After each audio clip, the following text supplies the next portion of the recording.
Hello, everyone. I'm Captain Laura Einsetler, and we are so excited that you are joining us for our Travel Like a Pro series. We're hosting these free, incredible interviews with the professionals in the industry who will be sharing with you tips, tricks, and travel hacks to make your flying and travel a better experience. We're gifting you this knowledge and insight to help empower you so that you can travel with safety, comfort, and ease. Today, we're discussing airport health safety and what you can expect when you take your next trip. So right now, we would love it if you click down below on the like symbol, and share this with friends and family. So you will always be able to watch and share from the CaptainLaura.com website under the Travel Like a Pro tab. Let us know if you would be interested in accessing and downloading a detailed series created by us that teaches you how to travel to save money, keep healthy, be best prepared. So I was a captain on a P3 and also a Convair 580 flying Navy contracts, international cargo and charter.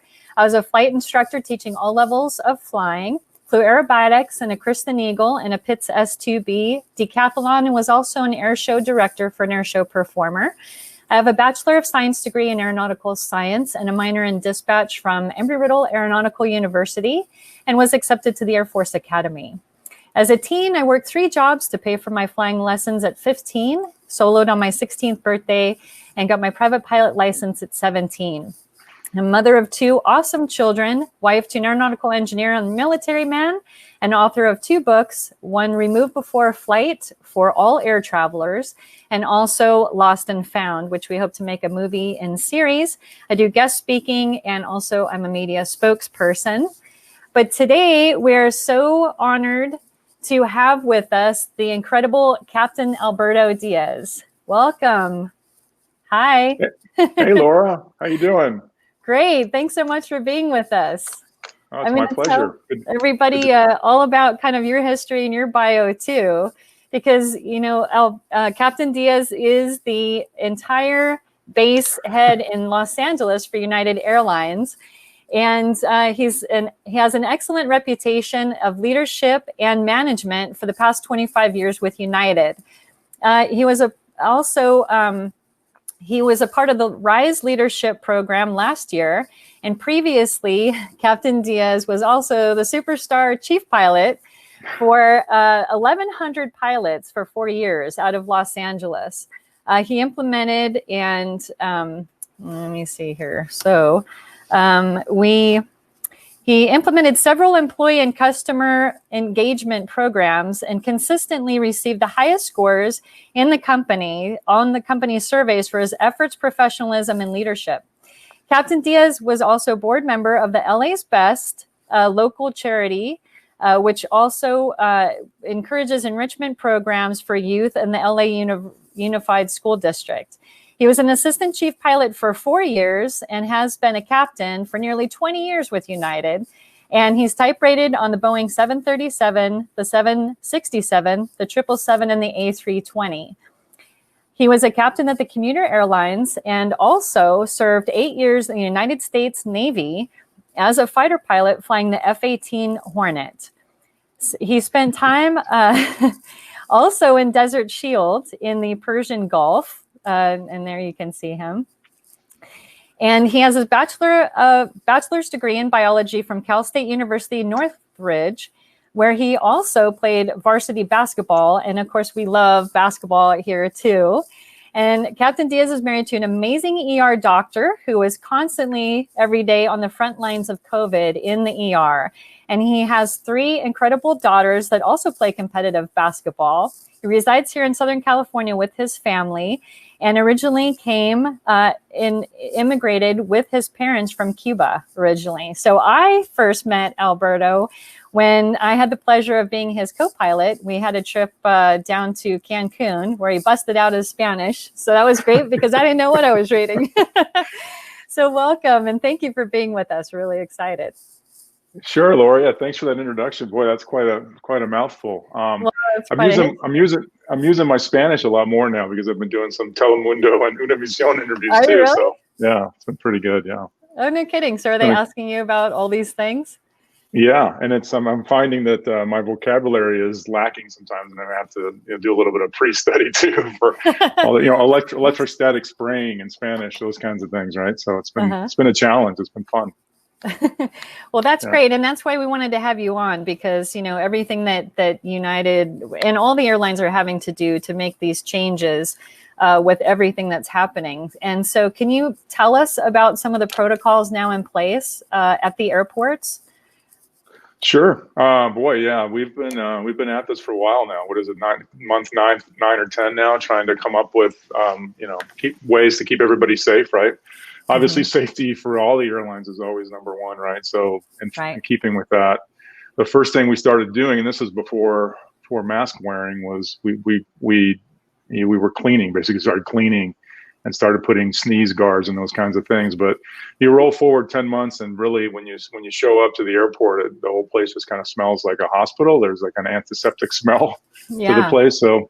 So every night there is electrostatic spraying going on in the lobby, around the kiosks, around the where the agents sit, and of course on the floors and everywhere else. And then there's what we call these automatic kiosks that are touchless kiosks, obviously, that we're trying to avoid those touch points. So if you're a savvy traveler, like you're showing on the video here, you can, if you've checked in the night before, you can just scan your phone here, right? And then you can, if this is only if you haven't checked in and you need to maybe have a bag tag print out. So a bag tag will just automatically print out. You can tag your bag and then drop off your bag with the agent at one of the counters.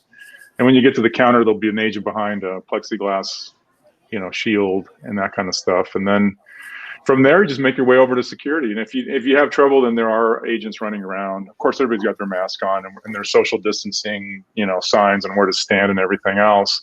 It can get, sometimes in major banks, it can get fairly busy, and especially with international travelers, and you may have a little bit of a queue and stuff, and we'll have to queue people outside going down toward security, and even sometimes outside the airport. So, and then of course the announcements, when you get to the boarding area, there's going to be announcements, and then they've changed the way that you board, right? So 4 or 5 at a time, board the airplane from the rear, the rear forward, yes, the rear first and then forward. And then, of course, they're encouraging you to just scan your phone on the gate reader, right? So that they're not having to manipulate your boarding pass or anything like that. And then they'll hand you a little, if you're depending on where you're in first class or coach, but they'll hand you like a little personal kit that has, you'll get one wipe, and there's another wipe inside the kit with a bottle of water, a couple snacks, those kinds of things. There you go. Those are the little cleaning packs.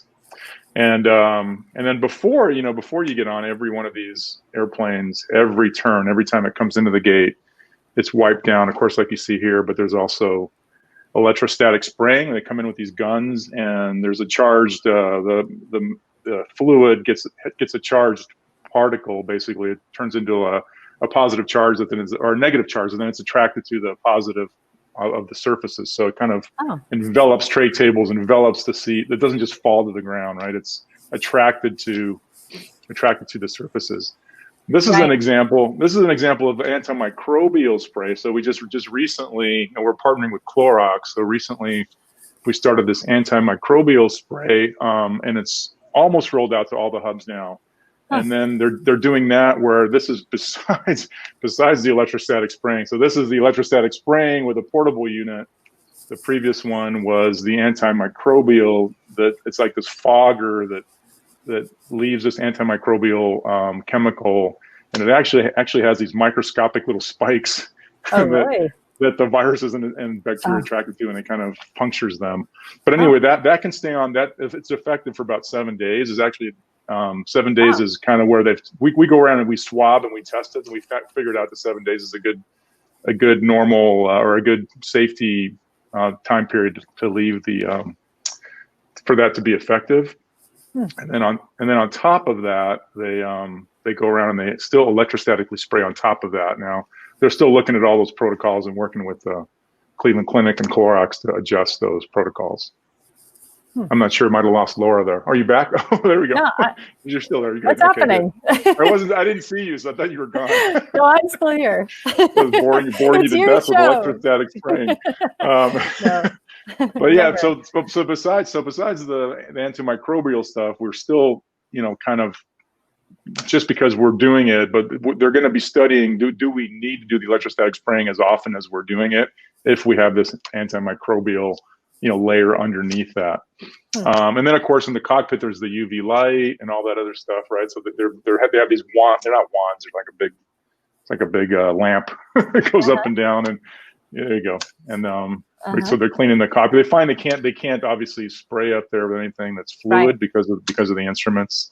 The hospitals use something it would be just too cumbersome to use, but they go in, you have to have like full PPE, almost like an astronaut suit. And they'll come in and they, what they do is, I forgot what it is. Again, it's like they're doing this ionization of helium or something, where they get the ion, and the ion actually zaps all the viruses, and it's and that's what they do in hospitals. But you need to have and it is safe for cockpits, they think, but it hasn't been FAA approved yet. So we're looking at stuff like that, but it's just, right now it's too cumbersome, because you have to have somebody come in with like a full astronaut suit to do it. And it's kind of, we wouldn't be able to do it every day like we're doing this. Right. Let's see what else. And then of course you got the filtration, right? You got to talk about the filtration. So, on the last series that we did a deep dive on the recent testing that United was in collaboration with the U.S. military and also Boeing to determine that, it was like some 8-day long, massive man hour, all these experts on board to see, with the airflow and the HEPA filters and all these protocols in place, it was like 0.003% chance of, and that's with everyone wearing masks too, of getting the COVID virus if you're on board the airplane. So that's why we wanted to discuss too, also the airport protocols and Right. So, you want me to talk about that now, or you want to? Sure. Yeah. Please. I mean, it kind of, so on the airplane specifically, I mean, I think it's one good thing, and that's come out of some of this. I mean, I guess you could say it's a good thing. You used to always hear that people would tell you, like, oh my God, I don't want to travel. I don't want to be breathing that recycled air for 5 hours, right? But, I mean, slowly over time, as we've found out that, the air does get replenished depending on the airplane. It can be as little as every 2 to 3 minutes, maybe 3 to 5 minutes, where a new fresh batch of air is coming into the airplane.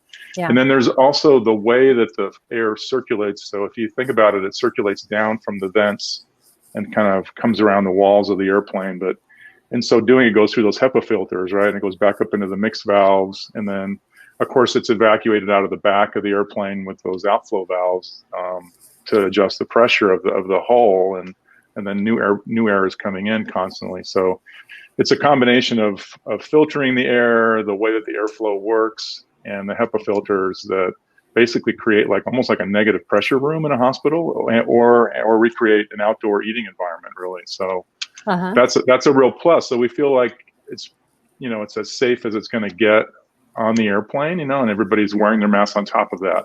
And that study I thought was pretty interesting, because even if what they did was even like they took the mask off and they sprayed those particles out, and it turns out that with the airflow and the filtration, and within 6 minutes, all of those droplets were cleared out of the air.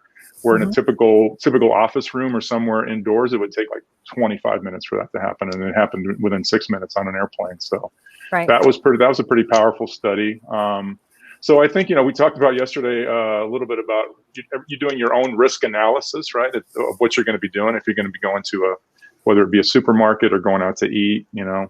We feel like traveling, the airplane part, the airplane part is probably, a pretty good safety risk analysis in your mind, that you can feel comfortable doing it. It's what you do on either side of those things, and there's a lot of other risks, like with what you're going to do when you get there, right? Where are you going to eat, and who are you going to come in contact with, and all those different things.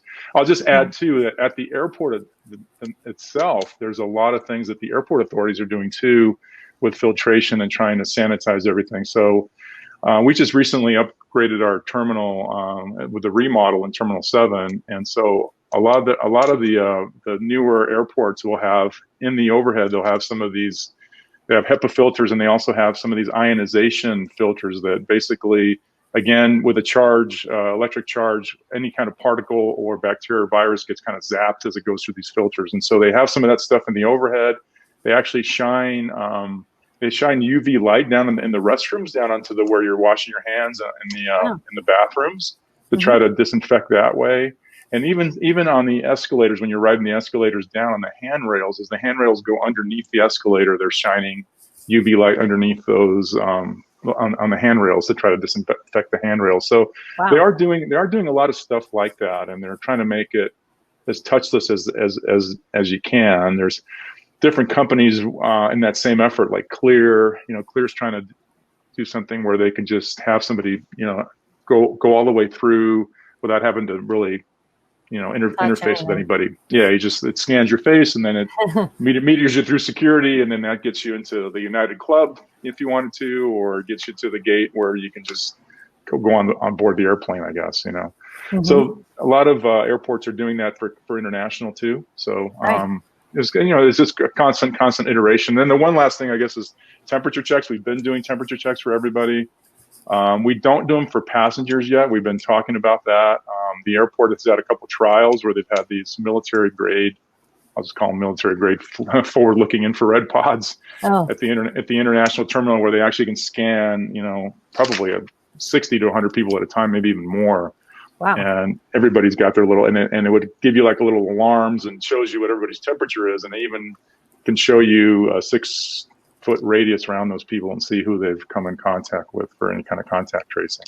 Wow. So that's kind of interesting too. But I think really where we're focused on is testing. Really, I think if we can we've had a couple good successes with opening up markets because we're testing passengers. Well, that's what I was going to ask you. What are some things that the passengers can expect now? So when they haven't traveled, say, for a little while, and as they come to the airport or book their tickets, what are they going to see that's different that they can expect? Yeah, I think it depends on where you're going. If you're just traveling domestic, I mean, it's fairly similar to, except for the cleaning protocols. I mean, if you're just going to Denver or something, or Chicago, you just have to check with there is a lot of information when you make the reservation, but it's always good to check with the local city to get on their Department of Health. Sometimes the Department of Health will want you to register as a traveler that you're going there, and some of the cities require that right now that you do some quarantine. Although a lot of times it's advisory, but you want to make sure you check on that. And then there is a health, like you're showing there's a health screening form that you have to fill out on United that you don't have any symptoms, and that you have to wear a mask, of course, the whole time that you're there.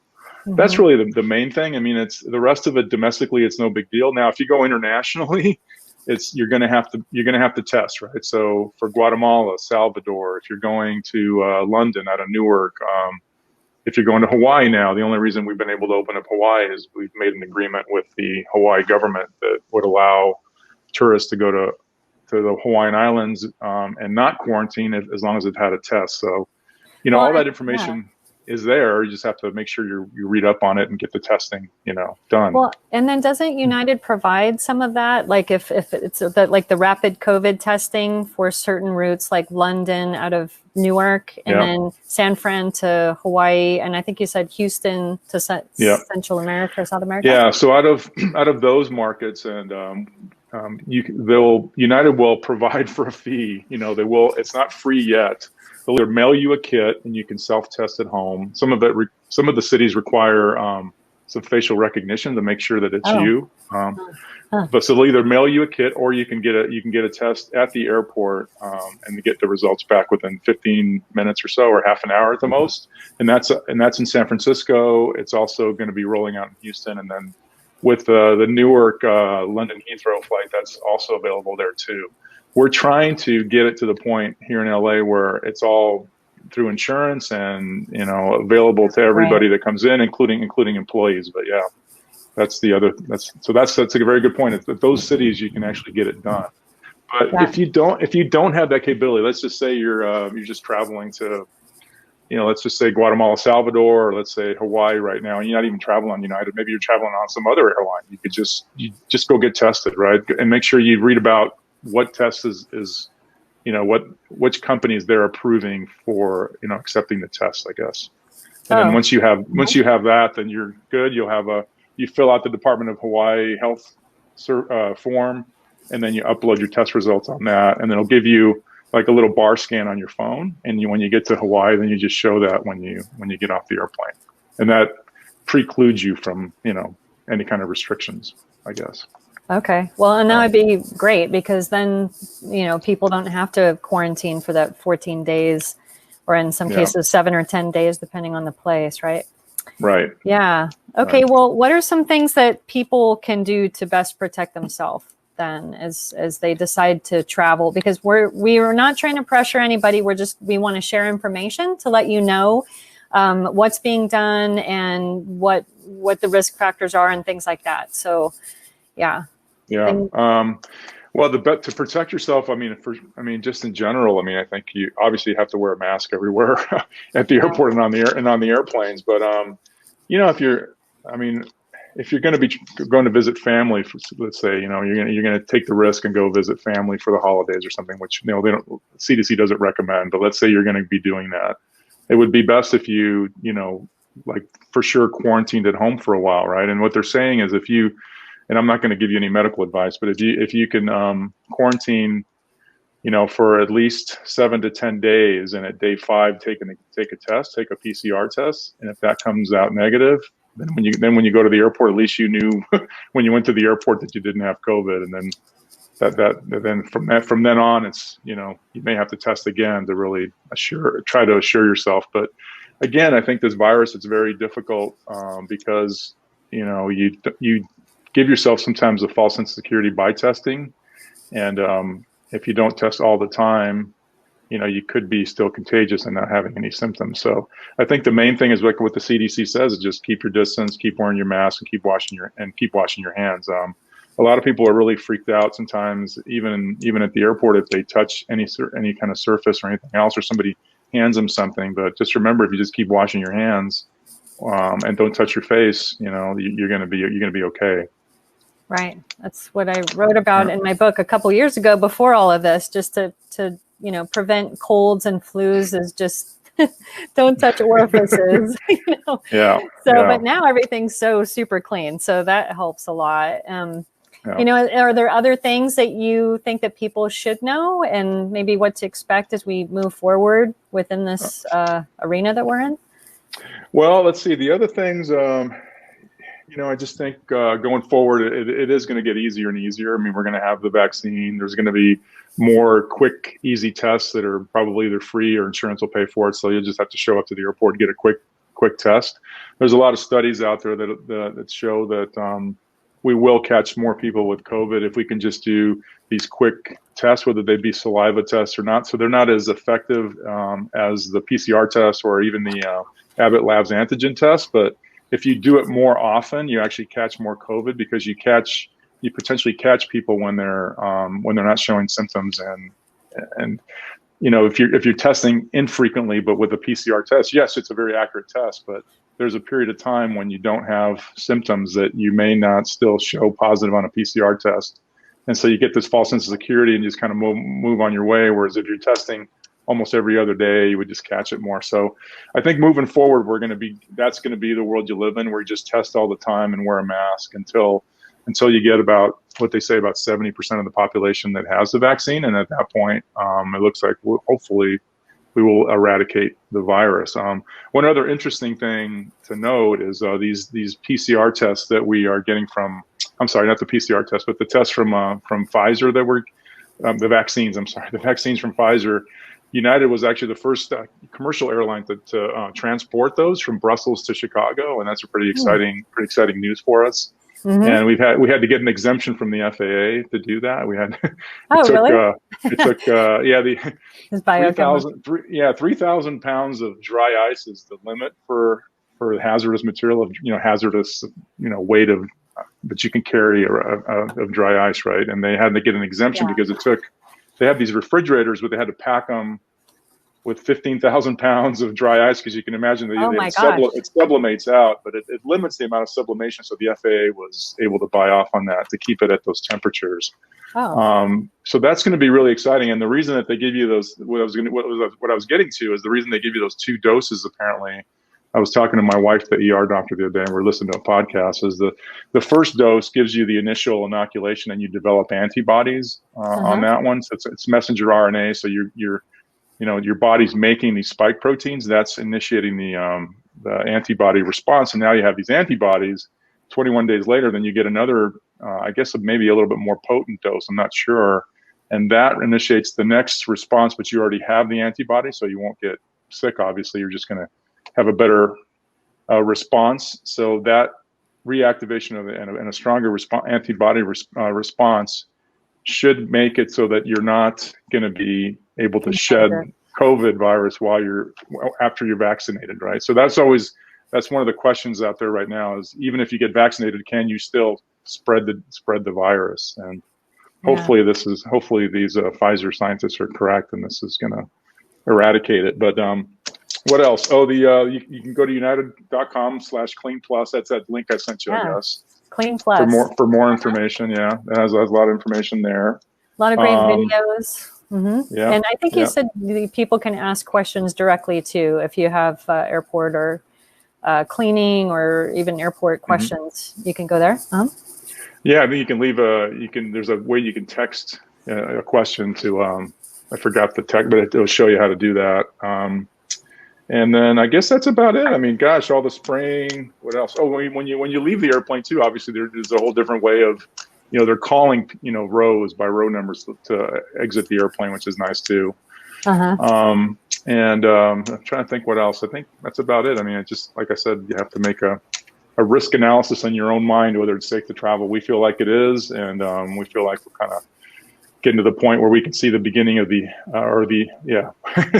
the end of the beginning. It's the end of the beginning, right? So we're finally going to be getting over this whole crisis, hopefully, and get back to normal at some point next year. Yeah. Because how many people want to travel? We do. Yay. Yeah, for sure. Yeah. For sure, yeah. Well, is there anything else you'd like to add and share with everybody? No, I mean, I just think, thanks for having me on your show. It's really kind of cool what you're doing. And, I do get a lot of questions here from neighbors and stuff about what it's like to be at the airport. Some folks have been locked down for a long time in their home and haven't really been doing much. But it's really interesting. My wife's an ER doc, and she goes to work every day, and I've been at work every day. And so I think there's a little bit of trepidation out there. Like, I can't leave my house at all. My mom's like that. She feels like if she's going to leave her house, she's going to get COVID.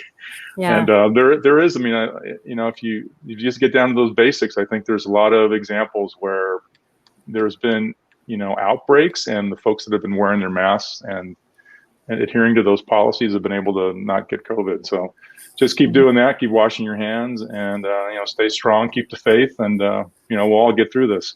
Yeah, and we'll just keep boosting our immune systems too, and doing all those things. So we want to thank you so much for joining us, because it's been such a pleasure, and it just helps everybody feel more educated to make better decisions, I think, for themselves. And every day we thank you for everything that you're doing for the United employees and the United customers. We want to thank United for supporting this, and also sharing a lot of the footage that they have. And like we said, if you have specific questions, you're going to go to united.com and what to expect when you're on your next flight, and also captainlaura.com. And we will post this, again, you can say like and ask questions here as well.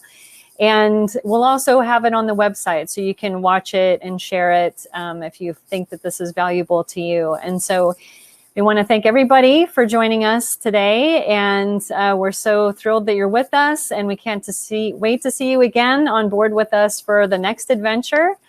And so in the meantime, we're wishing you blue skies and smooth rides. Bye.